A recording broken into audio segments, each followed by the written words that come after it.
கதைச்சிரம் நேயர்களுக்கு அன்பார்ந்த வரவேற்புகள். கல்கி அவர்களின் பார்த்திபன் கனவு என்ற சரித்திர நாவலை நாம் இப்பொழுது காண உள்ளோம். அதிகாரம் 4. சித்திர மண்டபம். உறையூர் தெற்கு ராஜ வீதியிலிருந்து சித்திர மண்டபம் அந்த காலத்தில் தென்னாடெங்கும் புகழ்வாய்ந்திருந்தது. காஞ்சியிலுள்ள மகேந்திர சக்கரவர்த்தியின் பெயர் பெற்ற சித்திர மண்டபம் கூட உறையூர் சித்திர மண்டபத்திற்கு நிகராகாது என்று ஜனங்கள் பேசுவது சகஜமாக இருந்தது. பார்த்திப மகாராஜாவும் இளவரசர் விக்கிரமனும் வெண்புறவிகளின் மீதேறி இந்த சித்திர மண்டபத்தின் வாசலை அடைந்த அதே சமயத்தில் அங்கே படகோட்டி பொன்னனும் வந்து சேர்ந்தான். இந்த அகால வேளையில் மகாராஜாவை பார்க்க முடியுமோ என்னவோ என்ற கவலையுடன் வந்த பொன்னன் திடீரென்று மகாராஜாவை பார்த்ததும் இன்னது சொல்வதென்று தெரியாமல் திகைத்தான். மகாராஜா என்னும் போதே அவனுக்கு நா குழறியது. அந்த குழறிய குரலை கேட்டு மகாராஜாவும் இளவரசரும் அவனை திரும்பி பார்த்தார்கள். பொன்னா, நீ எங்கே வந்தாய் என்றார் மகாராஜா. பொன்னனின் மௌனத்தை கண்டு ஒருவாறு அவன் வந்த காரணத்தை ஊகித்தவராக குதிரை மீதிருந்து கீழிறங்கினார். இளவரசர் விக்கிரமனும் லாகவமாக குதிரை மீதிருந்து குதித்தார். பொன்னா, இந்த தீவர்த்தியை வாங்கிக் கொள் என்றார் மகாராஜா. அருகே தீவர்த்தி வைத்துக் கொண்டு நின்ற ஏவலாளிடமிருந்து பொன்னன் தீவர்த்தியை வாங்கிக் கொண்டான்.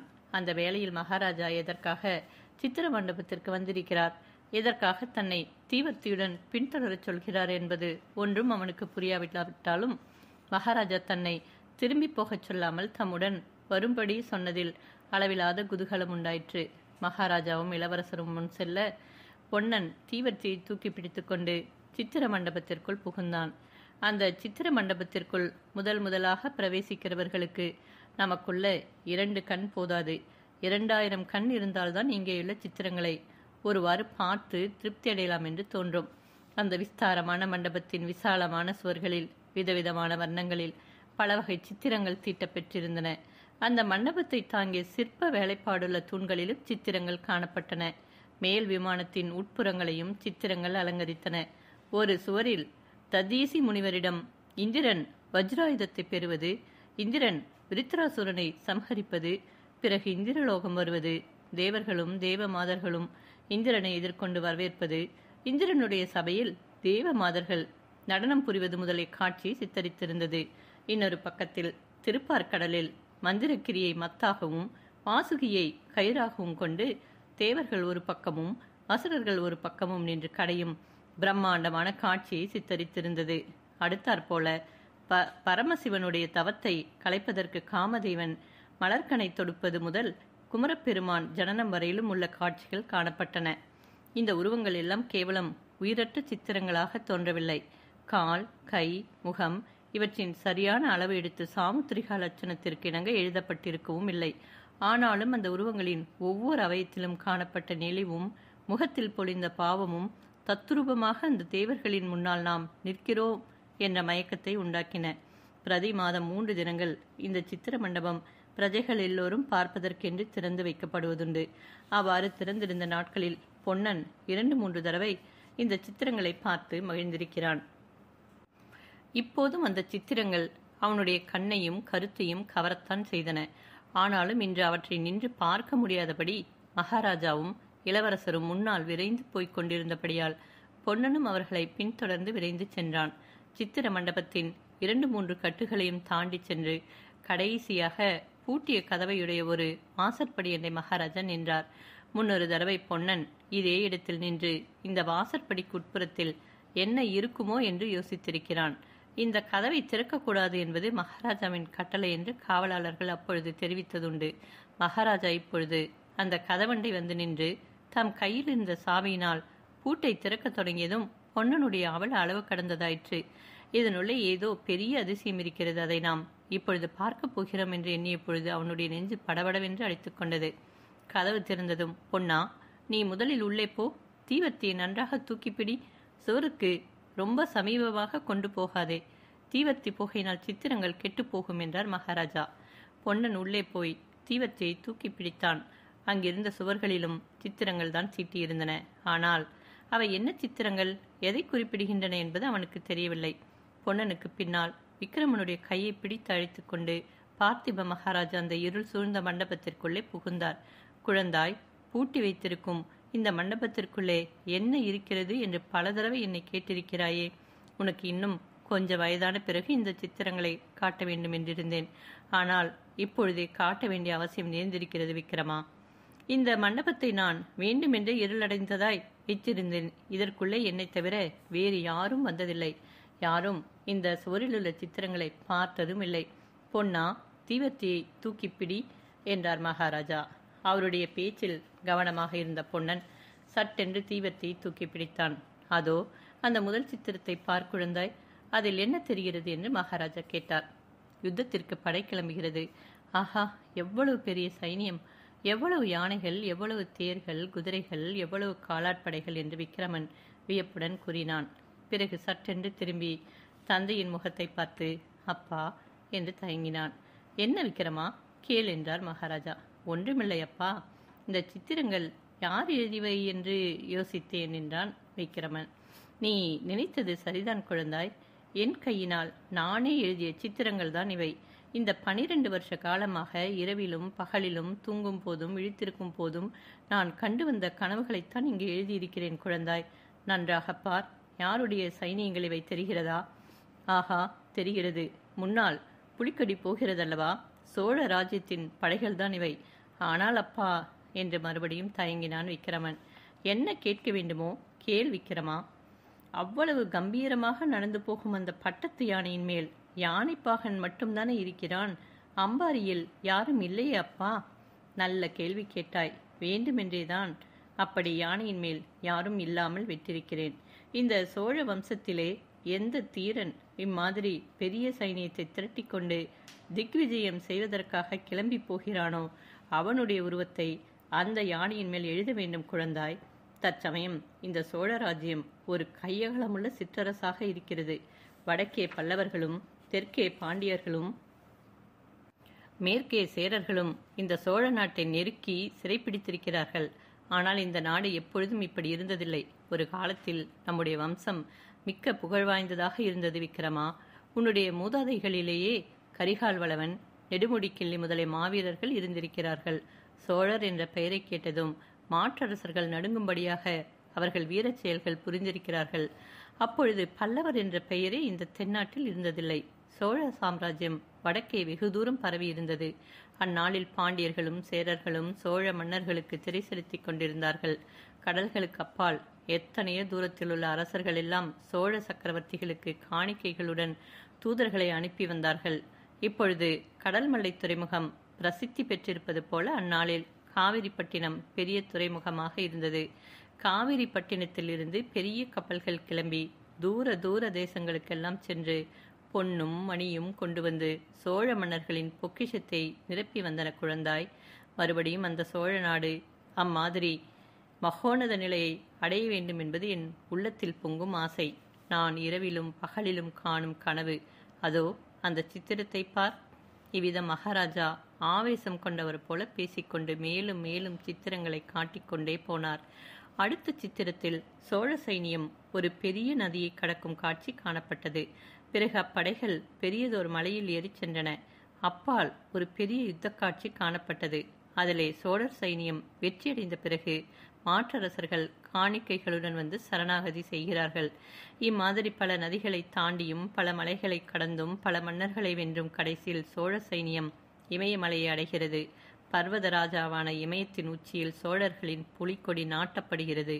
இதற்கு பிறகு சோழ நாட்டின் தலைநகருக்கு சைனியம் திரும்பி வருவது, நகரமாந்தர் அந்த வீரப்படையை எதிர்கொண்டு அழைப்பதுமான கோலாகல காட்சிகள் இருந்தன. இன்னொரு பக்கத்தில் புலிக்கொடி பறக்கும் பெரிய பெரிய கப்பல்கள் துறைமுகத்திலிருந்து கிளம்பும் காட்சியை அற்புதமாக சித்தரித்திருந்தது. அந்த கப்பல்கள் தூர தூர தேசங்களுக்கு போய் சேர்கின்றன. அந்தந்த தேசங்களின் மன்னர்கள் பரிவாரங்களுடன் எதிர்கொண்டு வந்து சோழ நாட்டின் தூதர்களை உபசரிக்கிறார்கள். கடல் சூழ்ந்த அந்நாடுகளில் சோழர்களின் புலிக்கொடி கம்பீரமாக பறக்கிறது. புலிக்கொடி பறக்கும் தேசங்களிலெல்லாம் பெரிய பெரிய கோயில்களும் கோபுரங்களும் வானை அளாவி எழுகின்றன.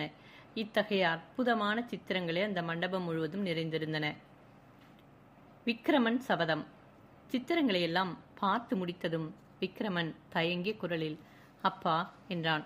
மகாராஜா அவனை அன்பு கனியை பார்த்து, என்ன கேட்க வேண்டுமோ கேள் குழந்தாய். சொல்ல வேண்டியதையெல்லாம் தயங்காமல் சொல்லிவிடு. இனிமேல் சந்தர்ப்பம் கிடைப்பது அரிது என்றார். ஒன்றுமில்லையப்பா, இந்த சித்திரங்களை எல்லாம் எவ்வளவு நன்றாக இருக்கின்றன என்று சொல்ல ஆரம்பித்தேன். இவ்வளவு அற்புதமாக சித்திரம் எழுத எப்பொழுது கற்றுக்கொண்டீர்கள்? நமது சித்திர மண்டபத்திலே கூட இவ்வளவு அழகான சித்திரங்கள் இல்லையே என்றான் விக்கிரமன். மகாராஜா மைந்தனை கட்டி அணைத்துக் கொண்டார். என் கண்ணே, என்னுடைய சித்திர திறமையை நீ ஒருவன் வியந்து பாராட்டியதே எனக்கு போதும். வேறு யாரும் பார்த்து பாராட்ட வேண்டியதில்லை. என் மனதில் இருந்த ஏக்கம் இன்று தீர்ந்தது என்றார். ஆனால் அப்பா, எதற்காக உங்கள் வித்தையை நீங்கள் இவ்விதம் ஒழித்து வைத்திருக்க வேண்டும்? இந்த ஆச்சரியமான சித்திரங்களை பற்றி நீங்கள் வெட்கப்பட வேண்டிய அவசியம் என்ன? ஆஹா, இந்த உருவங்கள் எல்லாம் எவ்வளவு தத்துரூபமாக உணர்ச்சி பெற்று விளங்குகின்றன. முகங்களிலேதான் எத்தனை ஜீவக்கலை! இவ்வளவு ஆச்சரியமான சித்திரங்களை வேறு யார் எழுத முடியும்? ஏன் இந்த இருட்டு மண்டபத்திலே இவற்றை பூட்டி வைத்திருக்க வேண்டும்? எல்லோரும் பார்த்து சந்தோஷப்பட்டால் என்ன என்று விக்கிரமன் ஆத்திரமாக பேசினான். அப்பொழுது பார்த்திப மகாராஜா சொல்லுகிறார், கேள் விக்கிரமா, இந்த உலகத்தில் எவன் அதிகாரமும் சக்தியும் பெற்றிருக்கிறானோ அவனிடம் உள்ள வித்தையைத்தான் உலகம் ஒப்புக்கொண்டு பாராட்டும். காஞ்சியில் மகேந்திர சக்கரவர்த்தி இருந்தார் அல்லவா? ஒரு தடவை பெரிய வித்வ சபை கூடி அவருக்கு சித்திரக்கார புலி என்று பட்டமளித்தார்கள். மகேந்திரவர்மருடைய சித்திரங்கள் மிகவும் சாமானியமானவை. ஆனாலும் அவற்றை புகழாதவர் கிடையாது. இப்போதுள்ள நரசிம்ம சக்கரவர்த்திக்கு இது மாதிரி எத்தனையோ பட்டப்பெயர்கள் உண்டு. சித்திரக்கலையில் சிங்கம், காணவித்தையில் நாரதர், சிற்பத்தில் விஸ்வகர்மா. உலகம் இப்படியெல்லாம் அவரை போற்றுகிறது. ஏன்? அவரிடம் பெரிய சைனியம் இருப்பதனால்தானே. அவருடைய சாம்ராஜ்யம் பெரியதாக இருப்பதனால்தான் குழந்தாய். தெய்வத்திற்கு ஏழை செல்வன் என்ற வித்தியாசம் இல்லை. இறைவனுக்கு சக்கரவர்த்தியும் ஒன்றுதான், செருப்பு தைக்கும் சக்கிலியனும் ஒன்றுதான். ஆனாலும் இந்த உலகத்தில் தெய்வத்தின் பிரதிநிதிகளாக இருப்பவர்கள் கூட பெரிய படைபலம் உள்ளவனே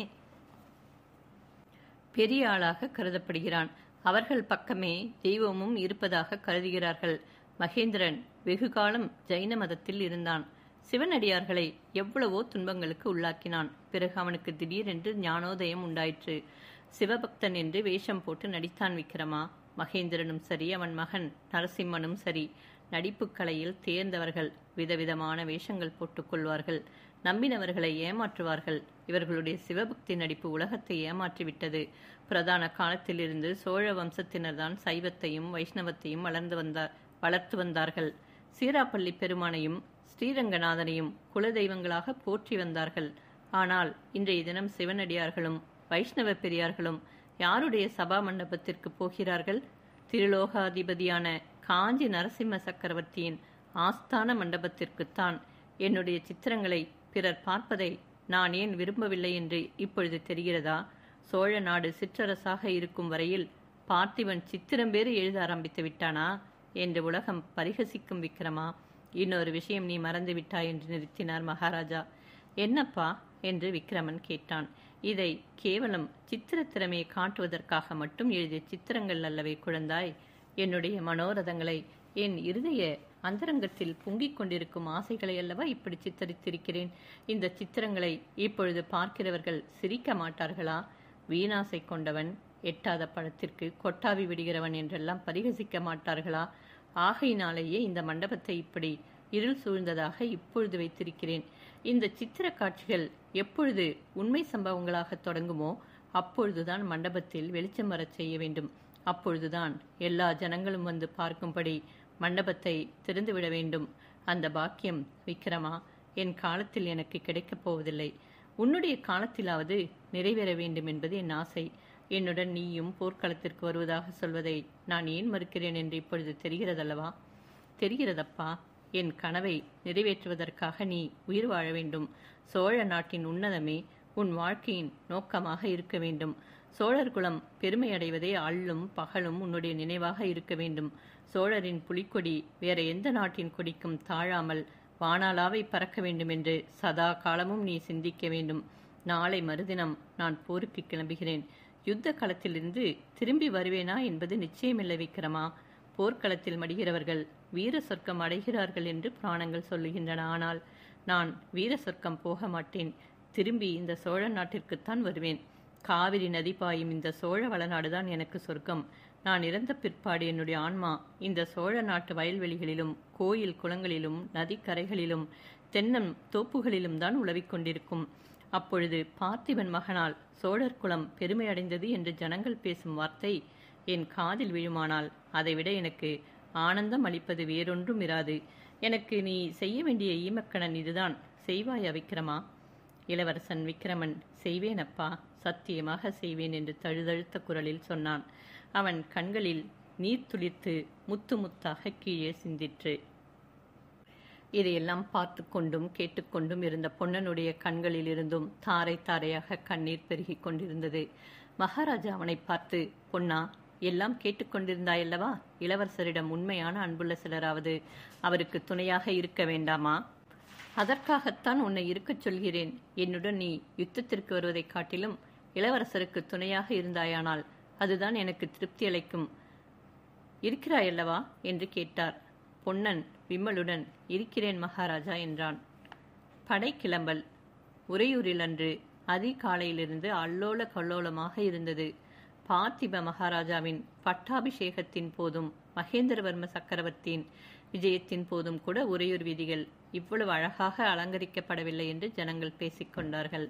வீட்டுக்கு வீடு தென்னம் குருத்துகளினாலும் மாவிளைகளினாலும் செய்த தோரணங்கள் தொங்கிக் கொண்டிருந்தன.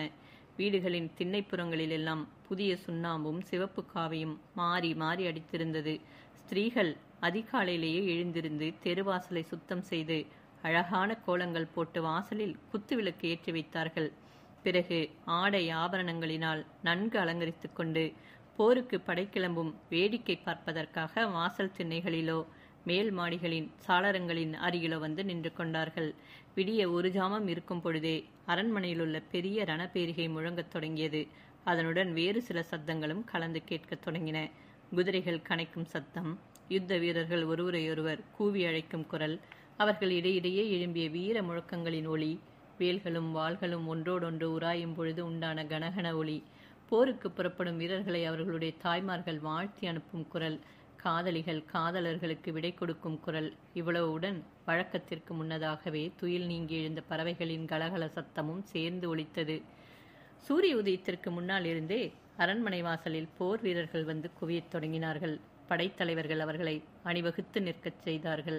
வரிசை வரிசையாக குதிரைப்படைகளும் யானைப்படைகளும் காலாட்படைகளும் அணிவகுத்து நிறுத்தப்பட்டன. எல்லா படைகளுக்கும் முன்னால் சோழர்களின் புலிக்கொடி வானளாவி பறந்தது. சங்கு, கொம்பு, தாரை, தப்பட்டை முதலிய வாத்தியங்களை முழக்குகிறவர்கள் படைகளுக்கு இடையிடையே நிறுத்தப்பட்டார்கள். பெரிய பெரிகைகளை சுமந்த ரிஷபங்களும் ஆங்காங்கே நின்றன. பட்டத்து போர் யானை அழகாக அலங்கரிக்கப்பட்டு அரண்மனை வாசலில் கொண்டு வந்து நிறுத்தப்பட்டது. இந்த மாதிரி அணிவகுப்பு நடந்து கொண்டிருக்கையில் அடிக்கடி போர் வீரர்கள் வீரவேல் வெற்றிவேல் என்று முழங்கிக் கொண்டிருந்தார்கள். சிறிது நேரத்திற்கெல்லாம் அரண்மனை முன்வாசலில் கலகலப்பு ஏற்பட்டது. மகாராஜா வருகிறார், மகாராஜா வருகிறார் என்று ஜனங்கள் பேசிக்கொண்டார்கள்.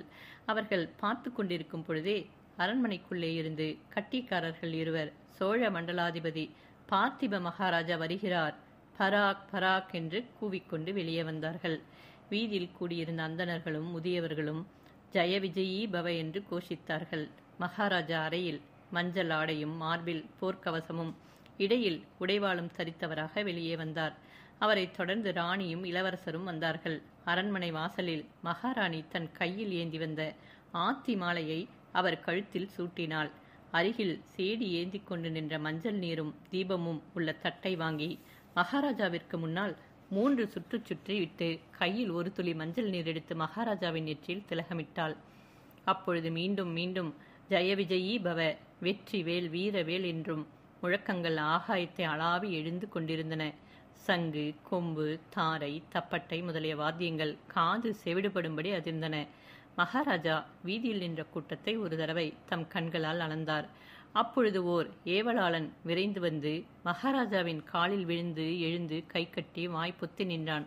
என்ன செய்தி என்று மகாராஜா கேட்கவும், மாரப்ப பூபதி என்று காலை கிளம்பும் பொழுது குதிரை மீதிருந்து தவறி கீழே விழுந்து மூர்ச்சையானார். மாளிகைக்குள்ளே கொண்டு போய் படுக்க வைத்தோம், இன்னும் மூர்ச்சை தெளியவில்லை என்றான். இதை கேட்ட மகாராஜாவின் முகத்தில் லேசாக புன்னகை பரவிற்று. அந்த ஏவலாளனை பார்த்து, நல்லது, நீ திரும்பி போ, பூபதிக்கு மூர்ச்சை தெளிந்ததும் உடம்பை ஜாக்கிரதையாக பார்த்து கொள்ளச் சொன்னேன் என்று தெரிவி என்றார். மேற்கண்ட சம்பாஷணை மகாராஜாவுக்கு அருகில் இருந்த ஒரு சிலருடைய காதிலேதான் விழுந்தது. ஆனாலும் வெகு சீக்கிரத்தில் மாரப்ப பூபதிக்கு ஏதோ விபத்தாம், அவர் போருக்கு வரவில்லையாம் என்ற செய்தி பரவிவிட்டது. பிறகு மகாராஜா அருகில் நின்ற விக்கிரமனை வாரி எடுத்து மார்போடு அணைத்து கொண்டு உச்சி முகர்ந்தார். குழந்தாய், நான் சொன்னதெல்லாம் ஞாபகம் இருக்கிறதா? மறவாமல் இருப்பாயா என்றார். நினைவில் இருக்கிறதப்பா, ஒரு நாளும் மறக்க மாட்டேன் என்றான் விக்கிரமன். பிறகு மகாராஜா மைந்தனின் கையை பிடித்து அருள்மொழியினிடம் கொடுத்து, தேவி, நீ தைரியமாக இருக்க வேண்டும். சோழர் குல செல்வத்தையும் புகழையும் உன்னிடம் ஒப்புவிக்கிறேன். வீர பத்தினியாக இருந்து என் கோரிக்கையை நிறைவேற்ற வேண்டும். முகமலர்ச்சியுடன் இப்பொழுது விடை கொடுக்க வேண்டும் என்றார். அருள்மொழி கண்களில் நீர் பெருக, நெஞ்சை அடைக்க, இறைவனுடைய அருளால் தங்கள் மனோரதம் நிறைவேறும், போய் வாருங்கள் என்றாள். மகாராஜா போர் யானை மீது ஏறிக்கொண்டார். மறுபடியும் போர் முரசுகளும் தாரை தப்பட்டை எக்காலங்களும் ஏக காலத்தில் காது செவிடுபடும்படி முழங்கின. உடனே அந்த சோழ நாட்டு வீரர்களின் படை அங்கிருந்து பிரயாணம் தொடங்கிற்று.